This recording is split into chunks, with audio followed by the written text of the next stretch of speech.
양심이요? 그런 거 심각하게 고민해 본 적이 없는데 양심은 그냥 제가 옳다고 생각하는 것? 제일 기본이라고 생각을 해요. 법을 제대로 지키는 거. 마음에 맞으면 선택.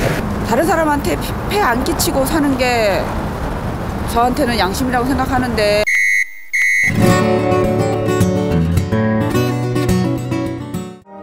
안녕. 2011년 우리 사회에는 이른바 도가니 열풍이 불었습니다. 광주 인하학교 장애학생들이 학교 교직원으로부터 지속적으로 성폭행을 당한 실화를 다룬 영화입니다. 들어와서 바지를 벗겼어요. 가해자들이 제대로 처벌받지 않은 진실을 본 시민들은 분노했고 사건에 대한 재수사와 인하학교 설립 취소가 이루어졌습니다. 영화를 통해서 알리고 싶었던 거는 모든 건강한 우리 국민들이 이 이야기를 통해서 진짜 공분하기를 바랬고요. 그러기 위해서는 영화는 분명히 한 가지 필요한 게 정직해야 된다라고 생각을 했습니다. 장애인 여성과 아동을 대상으로 한 성폭력 범죄의 공소시효를 없애는 성폭력범죄의 처벌특례법 개정안 일명 도가니법이 국회 본회의를 통과했습니다. 가결되었음을 선포합니다. 영화가 부패한 현실을 바꾼 것입니다. 다른 사람한테 말하면 그리고 영화 속 끔찍한 현실을 외부에 처음 알린 사람은 지금 이 손 놓을 수 없어. 그 학교 교사였던 전응섭 선생님입니다. 장애인 시설에서 장애인 당사자가 장애인 부사가 장애인이 부해야 할 교주로부터 성폭력을 했다. 그럼 제가 취할 행동이 뭡니까? 연배가족 선택이 없습니다. 도와줘야죠. 공익제보는 부패한 현실을 바꾸고 있습니다. 민간인 사찰을 고발했습니다. 에이즈 바이러스 오염 혈액 유통을 막고 사립학교 재단 비리를 밝혀냈습니다. FX 사업 선정의 불공정 행위 등 부당거래의 고리를 끊었습니다. 막대한 예산 낭비를 막는 등 공익제보를 통해 벌금 과태료 174억이 넘는 돈을 환수했습니다. 학교의 부패 행위를 알았을 때요? 저는 나서서 알릴 것 같은데 그 밖에. 저는 바로 고발해요. 내가 직장을 그만두도 하는 있어도는 다음 사람을 위해서라도 할 것 같아요. 뭐 속으로 욕하지. 힘없는 사람이 무슨 어떻게 하겠어. 내가 만약에 그런 거를 목격했다 그래도 쉽게 결단은 못 내릴 것 같아요.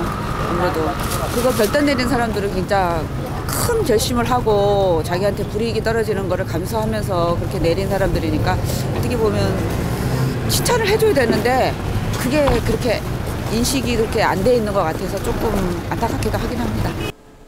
양심의 소리에 따라 거짓과 불의 앞에서 정의롭고 용기 있게 행동한 공익제보자. 그들은 의인입니다. 공익제보는 내부자 간에 은밀하게 진행되는 부패와 비리를 밝혀내는 것은 물론 이를 사전에 예방하는 가장 강력한 백신과 같은 존재입니다. 이렇게 이 사회의 어두운 부분을 밝히지만 1990년 이문옥 감사관의 양심선언 이후 총 45명이 공익제보자 중 20명이 당시 파면 해임되었으나 12명만 소송으로 복직했습니다. 정작 공익제보를 하는 순간 인생은 고통이 뒤따릅니다. 이분들은 이제 사회적으로 기존에 갖고 있던 사회관계가 파괴가 됐고 공격을 당해서 파괴당했고 외톨이가 되어서 고통을 받고 있기 때문에 그 파괴된 그 사회적인 자리를 자꾸 네트워킹을 만들어 드려야 된다고 생각합니다. 그러니까 공익제보들 간의 네트워킹도 굉장히 중요한 것이고 참여연대 같은 시민단체에서 더 긴밀한 네트워킹을 형성해서 이분들의 그 자리를 옆자리에 앉아주면 되는 겁니다. 1990년 감사원 비리를 고발한 이문옥 감사관을 비롯해 우리 사회의 거짓과 불의, 권력 남용에 맞선 용기 있는 행동을 한 이들이 한자리에 모였습니다. 참여연대는 작년에 처음 2010 공익제보자의 밤 행사를 열었습니다. 공익제보의 사회적 가치를 되새기며 우리 시대의 의미 있는 공익제보자, 내부고발자, 양심선언자 7명을 선정해 의인상을 수여했습니다. 응하지 않는 이유는 이제 아무래도 신앙인으로서 신앙심에도 위배되는 일이었고요.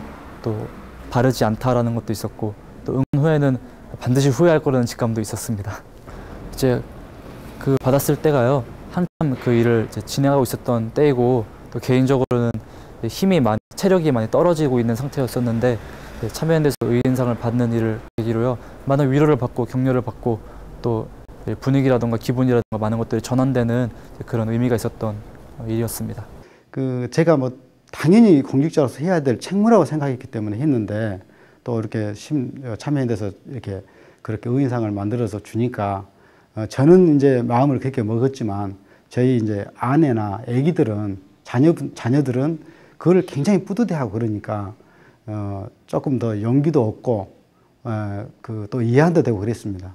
근데 이러한 것이 조금 더 조금 뭐랄까 의인 기금도 조금 더 실질적으로 좀 도움이 될 수 있게끔 그렇게 좀 했으면 더 그렇게 했으면 바람이죠. 참여연대는 창립 초기부터 공익제보 지원단을 만들어 공익제보자 지원과 부패방지제도 혁신운동을 해왔습니다. 올해는 보다 실질적인 공익제보자 지원을 위해 공익제보자 지원을 위한 의인기금을 만들었습니다. 그 희망의 씨앗은 참여연대 공익제보 지원단 활동을 해온 김창준 변호사가 기부한 1억 원입니다. 의인기금을 저희가 마련한 이유는 그분들에게 이렇게 아주 공식적으로 그분들의 뜻을 공인을 해주고 그분들의 행동을 우리가 이렇게 표창을 함으로써 그분들이 느끼고 있는 어떤 그 고통, 그런 상처 이런 것을 위로해주는, 그리고 위무해주는, 그래서 그분들이 덜 외롭게 느끼는 데 사용하기 위해서 기금을 마련한 것이고요. 참여연대는 네이버 모금함인 해피빈을 통한 온라인 모금과 추가 기부자 발굴 등을 통해 기금을 확대하고 있습니다. 2달 사이에 3,500명이나 되는 네티즌들이 참여해 100원부터 만원이 넘는 돈까지 공익제보자를 응원하는 시민들의 반응은 뜨겁습니다. 이렇게 모은 의인기금은 의인상 수여와 상금 지원, 불합리한 처벌에 대한 법적 공방 지원과 경제적 공경에 빠진 공익제보자에 대한 긴급 지원에 쓰일 예정입니다. 제가 이 일을 하고 나서 사람들이 왜 그런 것을 했냐라고 하는 사람도 있었지만, 어떤 사람들은 이제 올바른 것을 한 것이다, 잘했다라는 사람들이 있곤 하잖아요. 그런 사람들을 만나서 의견이 하나가 되는 걸 느낄 때마다 개인적으로는 보람을 느꼈던 것 같습니다. 그러한 내부 고발자들을 이 사회에서 건강하게 보호할 수 있는 그런 문화와 시스템이 있다면 이런 내부 고발자는 더 많은 그 사회를 변화시킬 수 있는 많은 역할을 할 수 있다고 생각을 합니다. 한 번의 공익제보가 우리나라 그 전 사정기관, 그러니까 검찰과 경찰력 전체를 합해서 이룰 수 있는 어떤 그 부정책들보다 더 큰 일을 해낸 그런 예가 많습니다. 그래서 저는 우리 사회의 부패를 해결하는데 공익제보는 마법의 열쇠다라는 생각을 하고 있습니다. 조직원들의 양심이 살아나야 된다고 생각을 해요. 그러니까 내가 이거를 지금 이 시점에서 고치지 않으면 더 부패하게 되고 앞으로 이 조직에 들어올 미래의 청소년들이 더 고통을 받을 것이다. 그런 책임감을 가지고 자기가 그 히스를 부려야 된다. 이렇게 생각합니다. 대한민국의 부당거래를 끊는 당신의 양심을 지지합니다.